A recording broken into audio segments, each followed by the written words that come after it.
to another episode of Ship of War, my review of People Like Us. Ship of War. When ship happens, I'm there. Now, People Like Us is definitely one of those films I really did not know much of prior to going to the screening for it.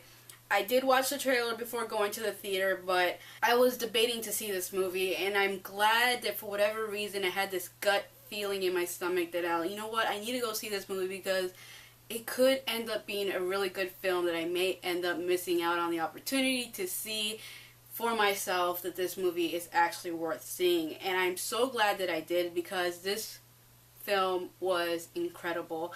I have to say it's one of the best films so far this year. It's one of my top 5, I want to say. It was just an excellent film.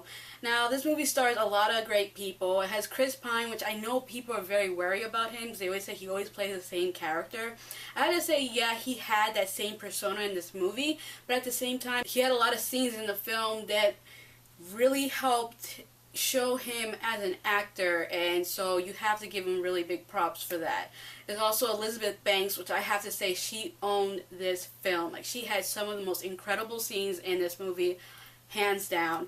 And then we have Michelle Pfeiffer, who was also really great. It was in a bunch of other actors. Olivia Wilde, who plays Chris Pine's love interest in this film. She was also in it, and she was good as well.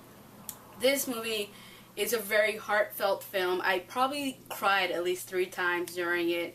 It was just very well written. The dialogue was witty and funny and yet really well done. It was just an overall good film that after you see it you felt good. And I love movies like that they put me in a good mood afterwards, and this movie definitely did that. As for the romance of the movie, again, Chris Pine, Olivia Wilde, they have a little thing going on in the movie. Not really a little thing. They are, a couple in the film, and they're good.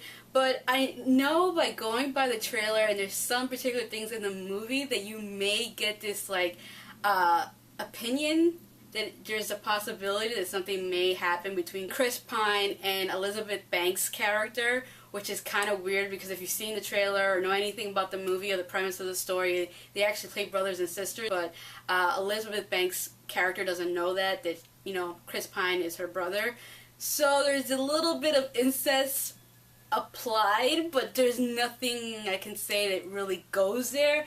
But you're like, as a audience member watching the movie, you're like, please do not go there. Because you get the impression they're going to go there with the movie, but then stuff happens and, well, you just have to see it for yourself. But yeah, so the movie was really good, very heartfelt, great. This is a great film. If you were worried about this, if you were very unsure about it, I say stop being unsure and go out there and see this film because it's worth your time. So that is all for this episode of Ship of War. Goodbye, and until next time. And if you haven't already, please subscribe.